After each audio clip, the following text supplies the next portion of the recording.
Mimicry എന്ന കലയിൽ ശബ്ദാനുകരണത്തിന് ഏറെ പ്രാഗൽഭ്യം നേടിയിട്ടുള്ള നിരവധി കലാകാരന്മാരെ നാം ഇതിനു മുമ്പ് പരിചയപ്പെട്ടിട്ടുണ്ട്. ഇന്ന് ഈ വേദിയിൽ ഞങ്ങൾ ഒരു മിമിക്രി കലാകാരനെ പരിചയപ്പെടുത്തുകയാണ്. കേരളോത്സവത്തിൽ 3 പ്രാവശ്യം 1ാം സമ്മാനം നേടിയ കോഴിക്കോട്ടുകാരൻ ഷൈജു കാലിക്കറ്റ്. ഷൈജു എന്താണ് അവതരിപ്പിക്കാൻ പോകുന്നത്?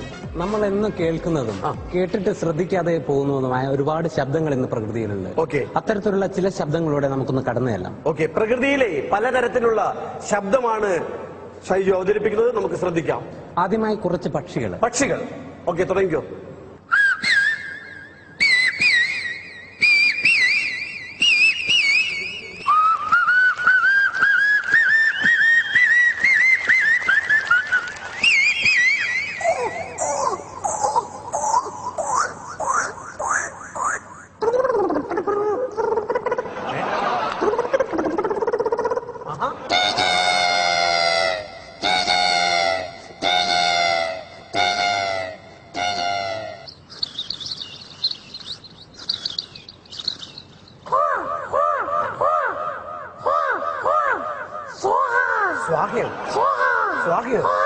ഓക്കെ, വളരെ നന്നായിട്ടുണ്ട്. ഇനി അടുത്ത നമ്മൾ മീൻ മുറിച്ചുകൊണ്ടിരിക്കുമ്പോൾ. നമ്മളോ? സോറി, നമ്മളല്ല, സ്ത്രീകൾ മീൻ മുറിച്ചുകൊണ്ടിരിക്കുമ്പോൾ തൊട്ടടുത്ത് വന്നിരിക്കുന്ന പൂച്ചയുടെ ശബ്ദമാണ്.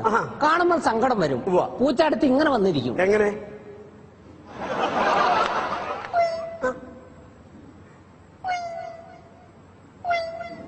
അപ്പൊ തൊട്ടടുത്ത് മറ്റൊരു പൂച്ച വന്നാൽ ശബ്ദത്തിൽ വ്യത്യാസം ഉണ്ടാകും. അപ്പൊ മറ്റേ പൂച്ച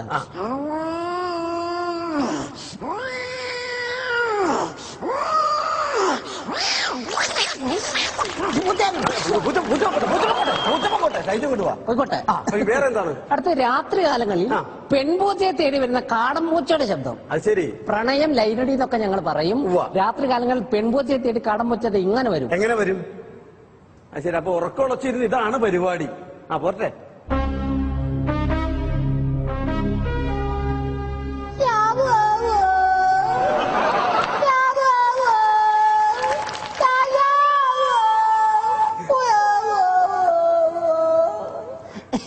ഈ പ്രണയം എവിടെ അവസാനിച്ചു? അടുത്ത ഈ പ്രസവമാണ്. ആരുടെ? പൂച്ചയുടെ? അതെ, എന്റെ ഭാവനയിൽ. ശ്രദ്ധിക്കാം. ഓക്കെ, പൂച്ചയുടെ പ്രസവം. പാവ ആശുപത്രി പോവാ.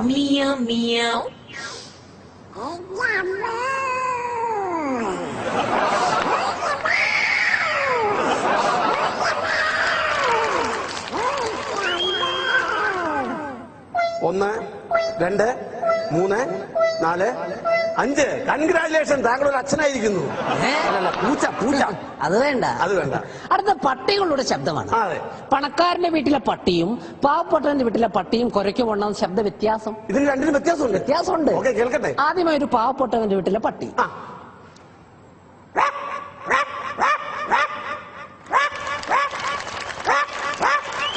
അടുത്തൊരു പണക്കാരന്റെ വീട്ടിലെ പട്ടി.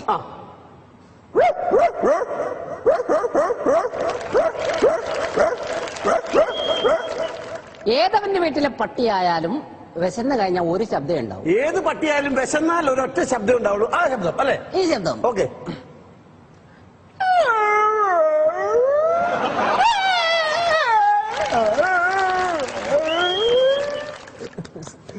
അടുത്ത പണക്കാരന്റെ വീട്ടിലും പാവപ്പെട്ടവന്റെ വീട്ടിലും നടത്തുന്ന പാല് കറവ.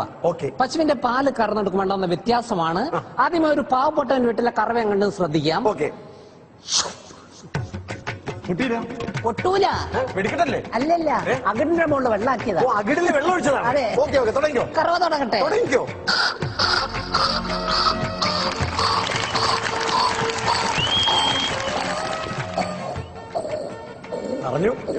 നിറഞ്ഞ ഞാനങ്ങ് നിർത്തിക്കോളാം.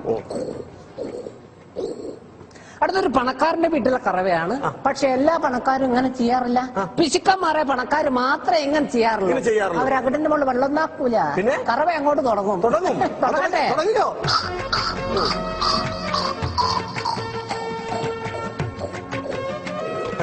കഴിഞ്ഞു നമ്മൾ വിചാരിക്കും, പക്ഷെ കഴിഞ്ഞില്ല. ഇനിയും പരിപാടി തുടങ്ങാൻ പോകുന്നേ. തുടങ്ങട്ടെ. അമ്മേ,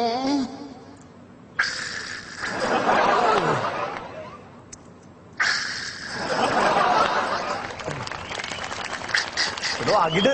അവർക്ക് എന്താ അകിട്? കഴിഞ്ഞില്ല, പാത്രം അവിടെ വെച്ച് 2 കൈ കൊണ്ടു. അമ്മേ, എന്റെ തീർത്തും പോരട്ടെ. അതെ. ഓ, 2 തുള്ളി. ഈ കരച്ചിൽ കേട്ടാലെ കറവ് നിർത്തൂ. ഓക്കെ. അടുത്ത കൈക്കുഞ്ഞുങ്ങളുടെ ശബ്ദമാണ്. പ്രസവിച്ച് വീണ ഉടനെയുള്ള കൊച്ചു കുഞ്ഞിന്റെ ശബ്ദം. അതെ. ഓക്കെ.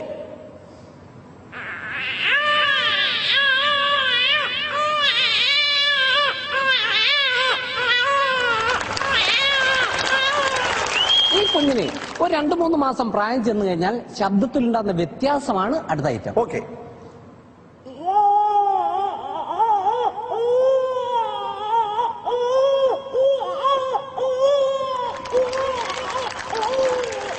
ചില സമയത്ത് ഈ കുഞ്ഞുങ്ങൾ ഇങ്ങനെ വെറുതെ വാശി പിടിക്കാതെ കരയും. കരഞ്ഞോണ്ടിരിക്കും, വായിക്ക് ഇങ്ങനെ അടിക്കും. കരയുമ്പോ കൊച്ചുകുട്ടി തന്നെ കൈകൊണ്ട് ഇങ്ങനെ വായിലേക്ക് അടിക്കും. ശബ്ദം. ഓക്കെ.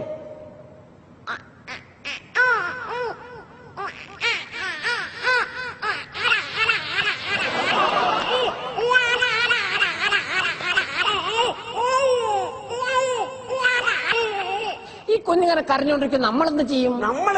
സോറി, നമ്മളല്ല, അമ്മമാരെന്ത് ചെയ്യും? അമ്മമാര് താരാട്ടുപാട്ട് പാടും. ഇത് രണ്ടും ഞാൻ ഒരേ സമയത്ത് അവതരിപ്പിക്കും. താരാട്ടുപാട്ടും കൊച്ചു കുഞ്ഞിന്റെ ശബ്ദം ഒരേ സമയം. നോക്കട്ടെ.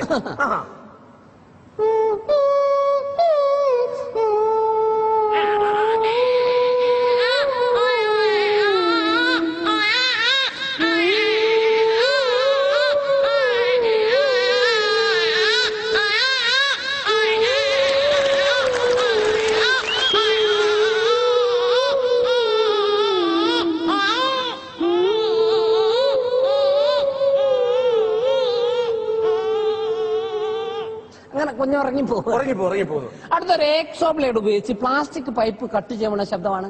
ആക്സോ ബ്ലേഡ് ഉപയോഗിച്ച് പ്ലാസ്റ്റിക്കിന്റെ പൈപ്പ് കട്ട് ചെയ്യുന്നത്. അതെ. ഓക്കെ, നോക്കട്ടെ.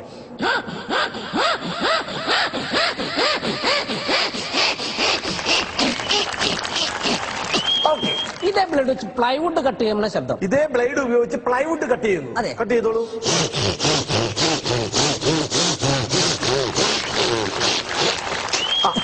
ഇതേ ബ്ലേഡ് വെച്ച് അലൂമിനിയം ചാനൽ കട്ട് ചെയ്യുന്ന ശബ്ദം. Aluminium channel. അതെ. കട്ട് ചെയ്തോ.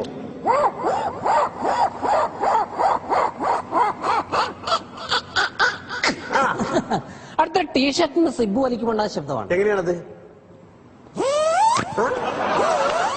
ഈ ടീഷർട്ട് വികൃതിയായ കുട്ടിയാണ് ഉപയോഗിക്കുന്നതെങ്കിലും എങ്ങനെയായിരിക്കും? അവർ ടീഷർട്ട് കഴിഞ്ഞാൽ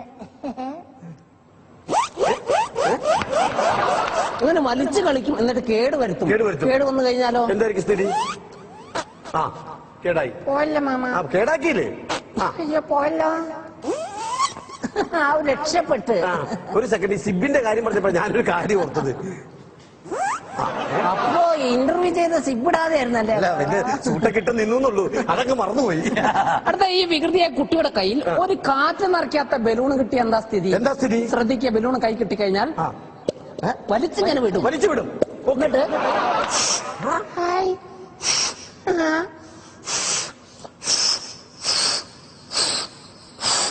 മതി ഇങ്ങനെ പിടിക്കും, എന്നിട്ട് പൊട്ടിപ്പോവും. പൊട്ടൂല മാമ. പൊട്ടും. പൊട്ടൂല. പൊട്ടും. ഇല്ല. സമാധാനായല്ലോ? പൊട്ടിച്ചപ്പോ സമാധാനായി ആയല്ലോ. ഇനി വീട്ടുകാർ കാണാതെയാണ് അടുത്ത പരിപാടി. എന്താണത്? അതിന്റെ കഷ്ണം എടുക്കുവോ? അതെ, അതെ. ഒരു കഷ്ണം എടുത്തിട്ട് എന്നിട്ട്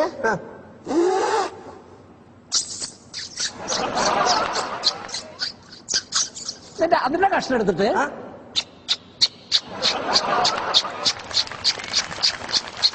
അടുത്തൊരു തുരുമ്പ് പിടിച്ച ഇരുമ്പ് കപ്പി ഉപയോഗിച്ച് വെള്ളം കോരുമാണ് ശബ്ദമാണ്. തുരുമ്പ് പിടിച്ച ഇരുമ്പ് കപ്പി കൊണ്ട് വെള്ളം കോരുന്നു. അതെ. കോരിക്കോ.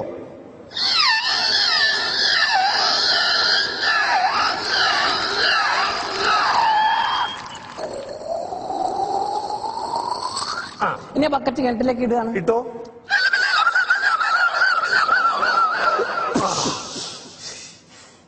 ഇനി മരത്തിന്റെ ഉരുൾ ഉപയോഗിച്ച് വെള്ളം കോരുമാണ് ശബ്ദം. പണ്ട് കാലങ്ങളിൽ തറവാടുകളിലെല്ലാം കാണാം ഇരുമ്പ് കപ്പിക്ക് പകരം മരത്തിന്റെ കപ്പി, അല്ലെ? അതെ. ഉരുൾ എന്ന് പറയും. ഉരുൾ അത് ഉപയോഗിച്ച് വെള്ളം കോരിക്കോ.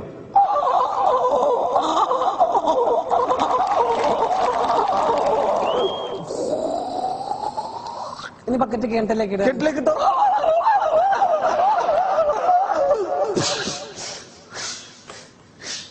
അവസാനമായി മരിക്കാൻ പോവാണോ? അല്ല, എന്റെ അവസാനമല്ല, പിന്നെ മിമിക്രിയുടെ അവസാനം. ആ മിമിക്രിയുടെ അവസാനം ഒരു പൂച്ച പാട്ട് പാടുന്ന ഐറ്റമാണ്. ഓക്കെ, നോക്കട്ടെ. ഏത് പാട്ടാ? ക്ലാസ്മേറ്റ്സിലെ എന്റെ കൽബിലെ വെണ്ണിലാവുന്ന ഈ നല്ല പാട്ടുകാരാ. ഈ പാട്ട് ഒരു പൂച്ച പാടി അങ്ങ് ഉണ്ടാവും. നോക്കട്ടെ, ശ്രദ്ധിക്കുക. ഓക്കെ.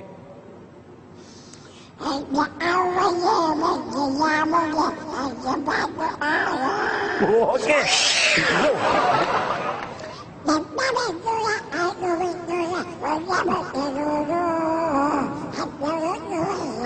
അടിപൊളി.